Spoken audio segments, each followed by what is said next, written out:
Hello and welcome to another Friday edition of Jamaica Magazine. I'm your host, Audrey Williams. Today's program celebrates the spirit of Jamaica with stories highlighting our resilience, national pride, rich culture, and above all, our togetherness.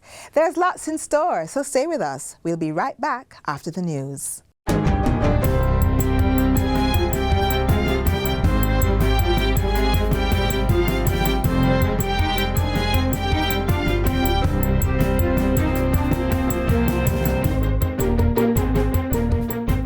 Good day, I'm Theodore Henry, and this is your JIS News for Friday, August 14, 2026.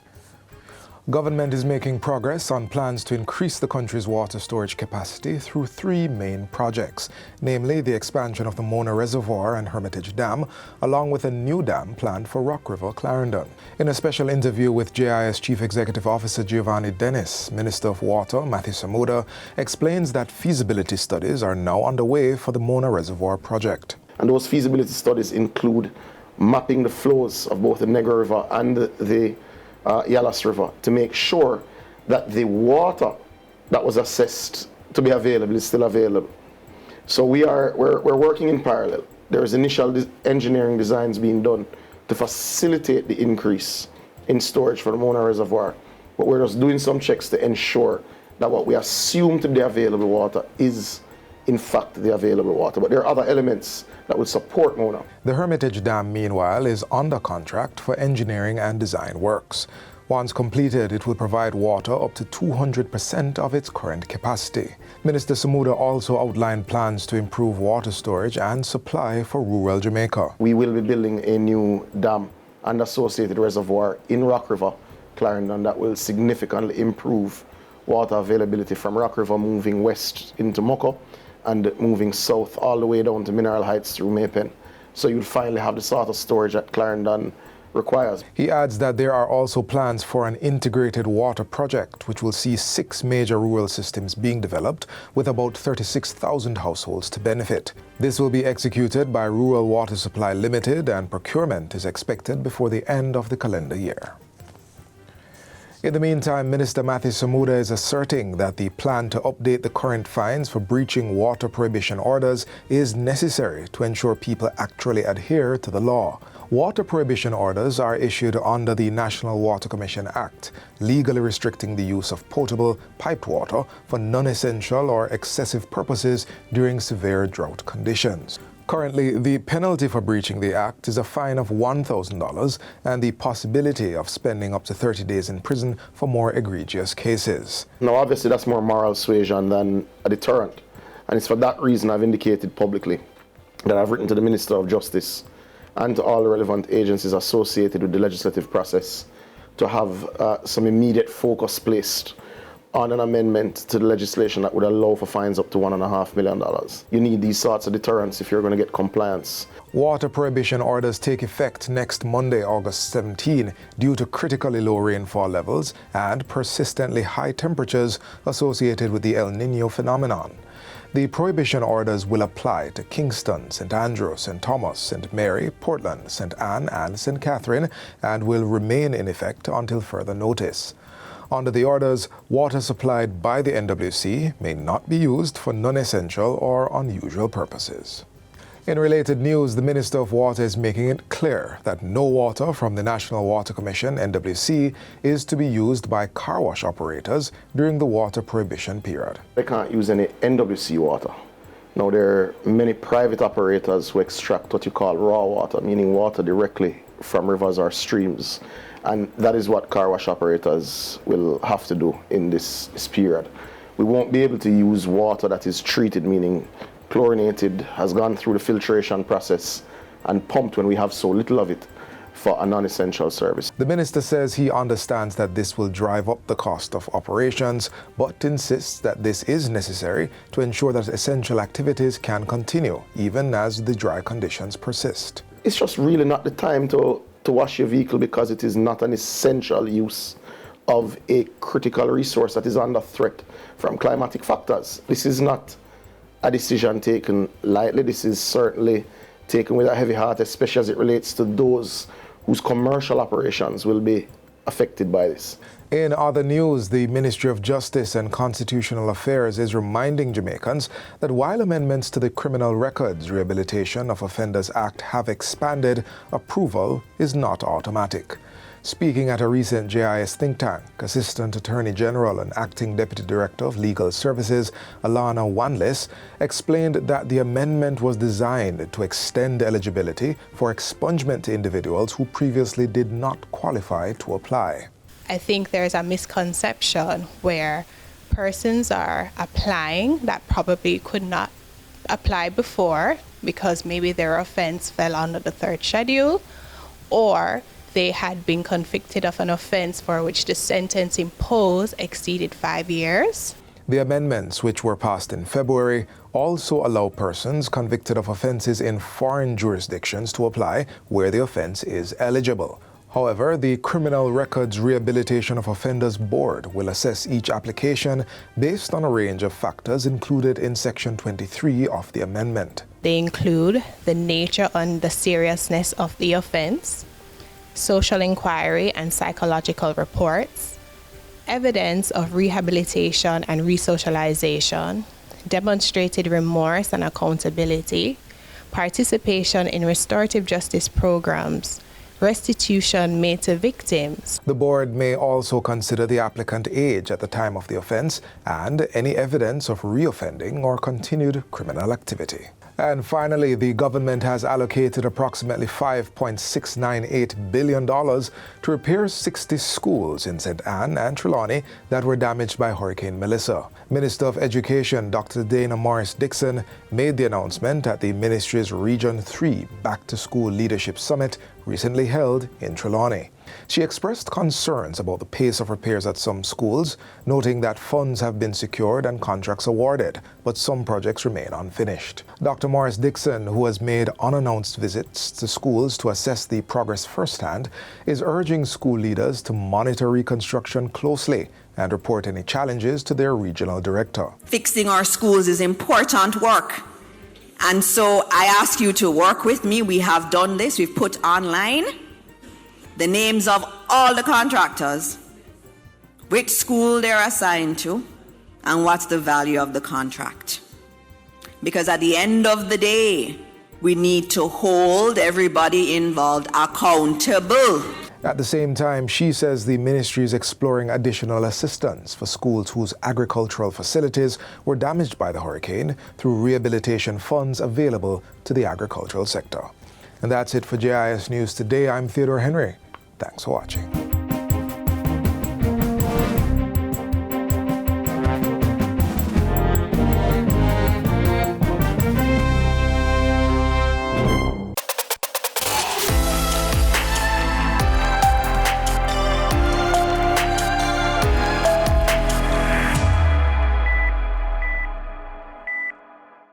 Thank you for staying with us. We all witnessed the devastation Hurricane Melissa unleashed on Jamaica, with the western parishes bearing much of the impact.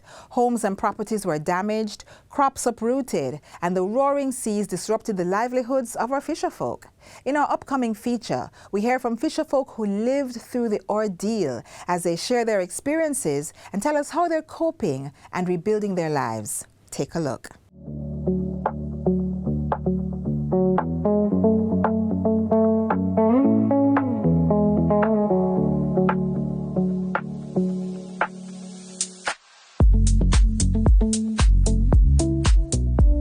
For generations, our fisherfolk have helped put food on our tables, providing one of our most important sources of protein, fish.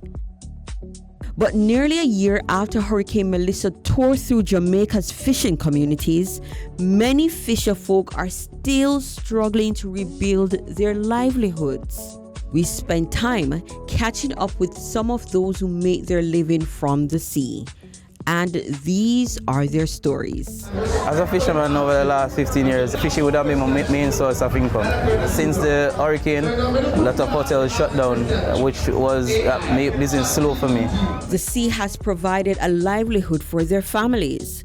But with ongoing decline in local marine fish stocks due to overfishing, habitat damage, and the impact of Hurricane Melissa, fishers must spend more time and effort to rebuilding what was lost and finding new ways to catch.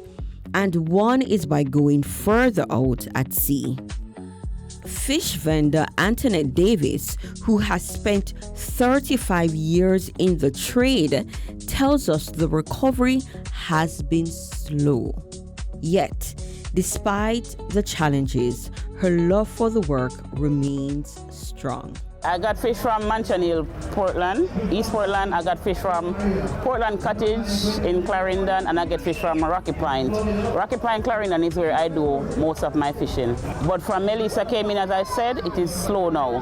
But for me, I love my job. I love my job, which if they ask me, would you choose another job? I'll tell them no. I'll continue selling fish until my time comes to stop selling fish.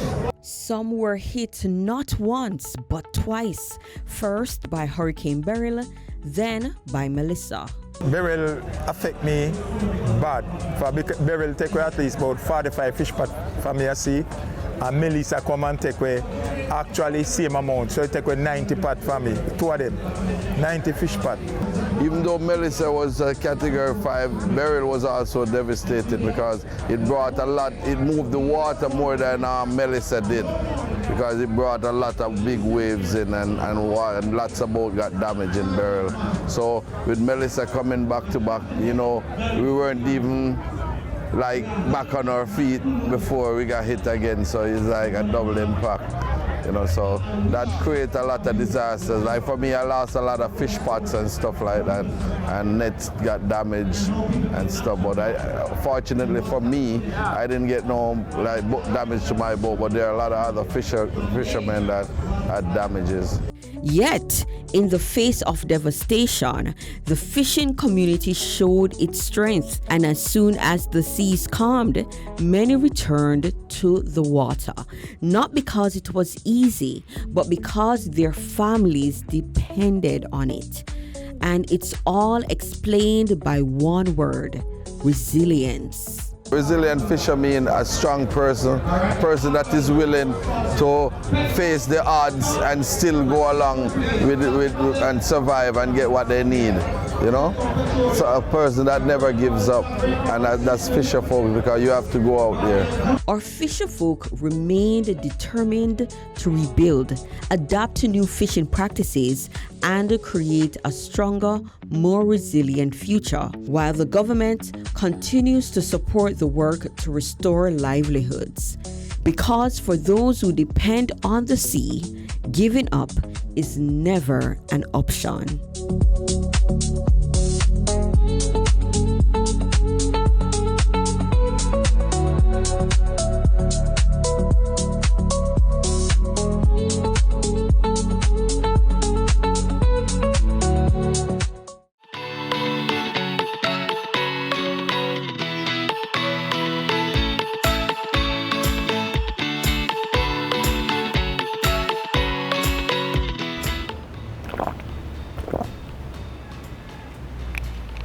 The sun is no joke, especially in the middle of the day. So, what do you do to protect yourself?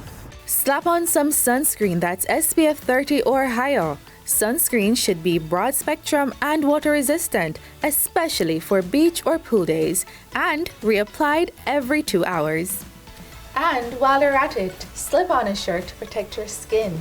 Light, breathable fabrics are best.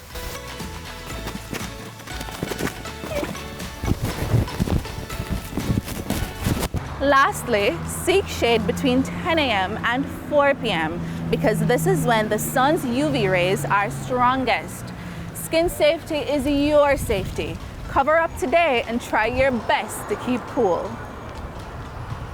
Oh, I know I've already said it, but please remember, not because we're black means we don't need sunscreen. All skin types do.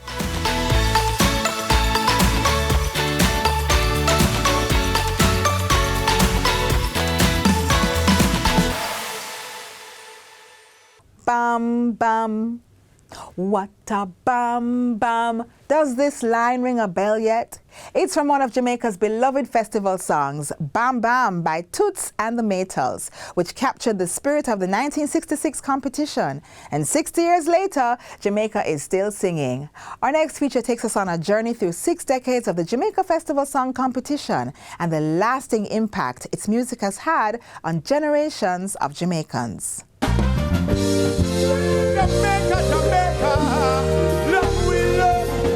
For 6 decades, the Jamaica Festival Song Competition has been a platform for Jamaican music, creativity, and national expression.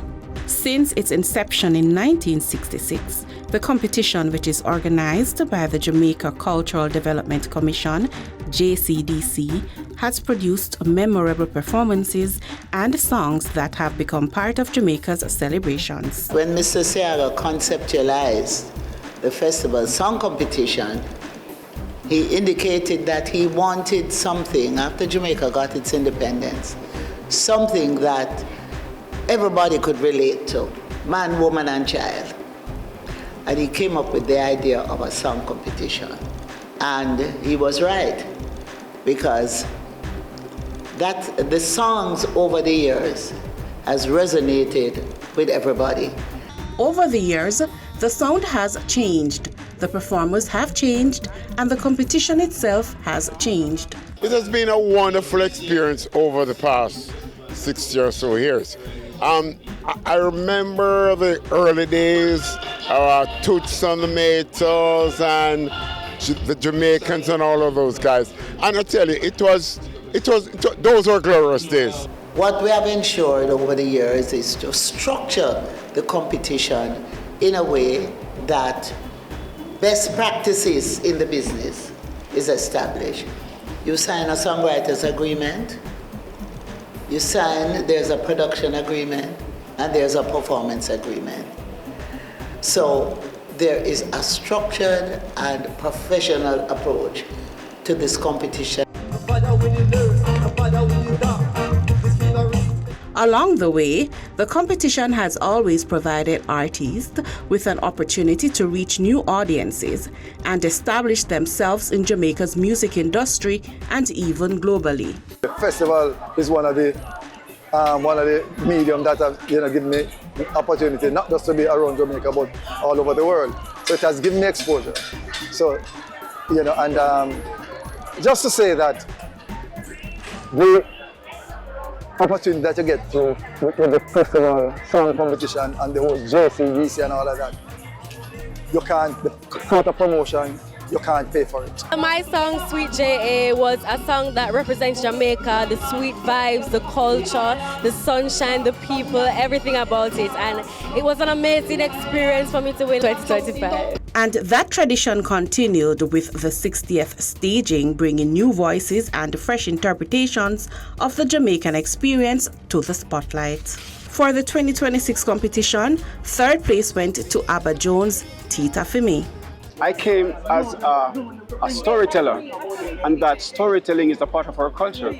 It goes way back. So in this, I'm a storyteller. So I'm inspiring other artists to come with other stories. There's so much other element that envelope our culture. So think wide, man. Think broad. There's so much things about Jamaica to sing about. 2nd place went to Ovanda Levy with Jamaica School Bingiling. This journey has been a blessing. Thank you, JCDC, for the opportunity. Thank you, Minister, for the opportunity. I've learned so much. It pulled me out. I had to do my research. I had to perform. I had to change my diet. There's so much things that I had to do. And taking the top spot was D. Burns. It feels good. It's an honor to me, or for me, to be that guy who is waving the flag of Jamaica right now on the 60th year of the Festival Song Competition. 60 years have given Jamaica a rich catalogue of music and a tradition that continues to make room for new voices. The sound may evolve, the faces may change, but the festival song remains a distinctive part of how Jamaica identifies. And as new artists step forward, that tradition continues. As we speak about loving Jamaica, we are now going to move to the next level. Jamaica, Jamaica.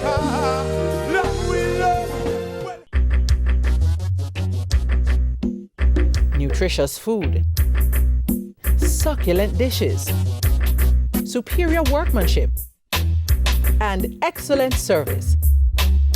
Jamaica is on the go. Let's grow what we eat and eat what we grow. Let's harness the indomitable spirit of our most valued resource, our people. Let's support our local businesses. After all, buying Jamaican means building Jamaica.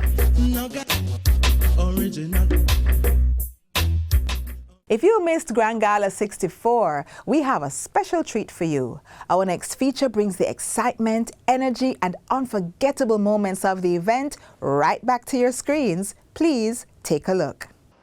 The Grand Gala has become the signature event of Jamaica's independence celebrations, bringing together thousands each year for an unforgettable showcase of music, culture, and national pride. I'm Brittany Stanley. Come with us as we take you inside Grand Gala 64.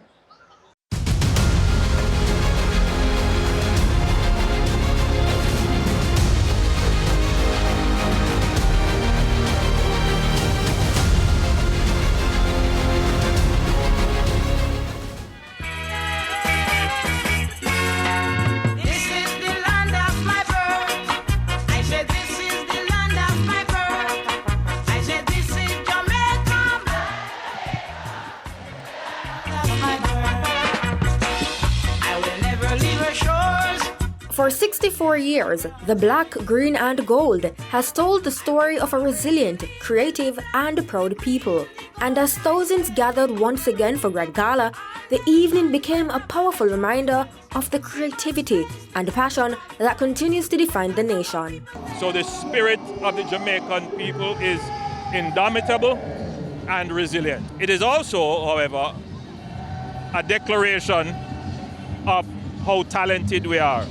And you can see that by the performances. Beyond the music, beyond the performances, Grand Gala is a celebration of the people, their pride, their culture, and the spirit that brings Jamaicans together. People from different areas of life all coming together to celebrate our country, our culture. We are united when we come together, and together we're strong. Everybody, no matter where you come from, out of many, one people. And I am very proud to be a Jamaican. I don't know about you, but I love Jamaica. And that Jamaican pride was on full display in the music, the movement, and the culture that continue to carry the island's influence far beyond its shores. Jamaica has been through a lot, but we also have seen greatness in our athletes, in our music, in our culture. And so we celebrate tonight both the resilience we have shown and the greatness we have displayed to the world. But as I look around the stadium and I'm hearing Marcia Griffiths, and you feel the spirit of Jamaica in the stadium. I don't know about you, but I love Jamaica. Breadfruit and roast for breakfast, I love Jamaica. Big up me athlete, them, yo, them fast, I love Jamaica. Me love it. The Grand Gala continues to be more than a spectacular show. It's a celebration of Jamaica's identity, creativity, and enduring spirit. Thanks for joining us. I'm Brittany Stanley. Walk good. Jamaica, I love Jamaica. All right then.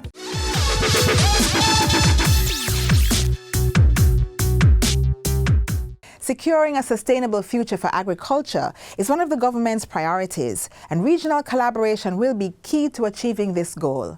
Against this background, Jamaica will host the 20th Caribbean Week of Agriculture, bringing together policymakers, private sector leaders, farmers, and development partners to discuss shared challenges and explore opportunities to advance agriculture across the Caribbean. With that being said, registration is now open. So, prospective participants, delegates, and exhibitors, you can now register through the official Caribbean Week of Agriculture website at cwa2026.caricom.org to secure your spot. The event will run from September 27 to October 2, 2026. Don't miss your opportunity to be a part of the conversation and help shape the future of agriculture in Jamaica and in the Caribbean at large.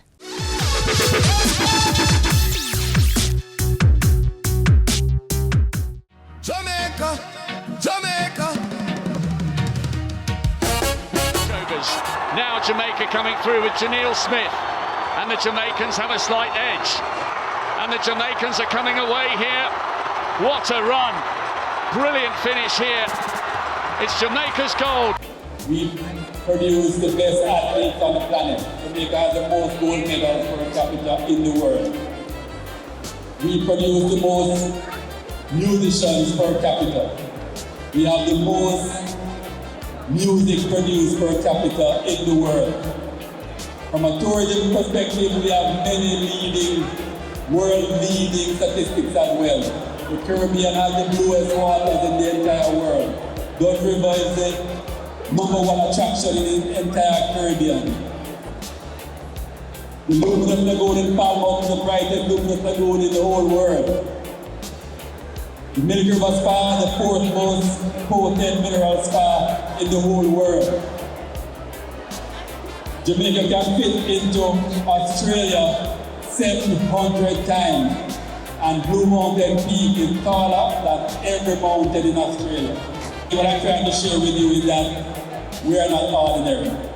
We are extraordinary. We are not normal. We are special.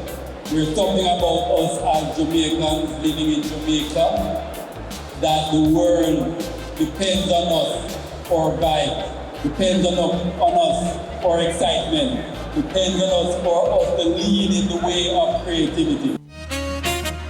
Jamaica, Jamaica. Before you go, we hope today's program has informed, inspired, and brightened your day. As the summer season continues, be sure to join us again tomorrow for another refreshing edition of Jamaica Magazine, right here on this station. If you missed any part of today's show, you can catch the repeat and explore more stories at jis.gov.jm. I'm Audrey Williams. Thanks for watching. Enjoy the rest of your summer. Stay safe, and as always, walk good. This has been a production of the Jamaica Information Service, the voice of Jamaica.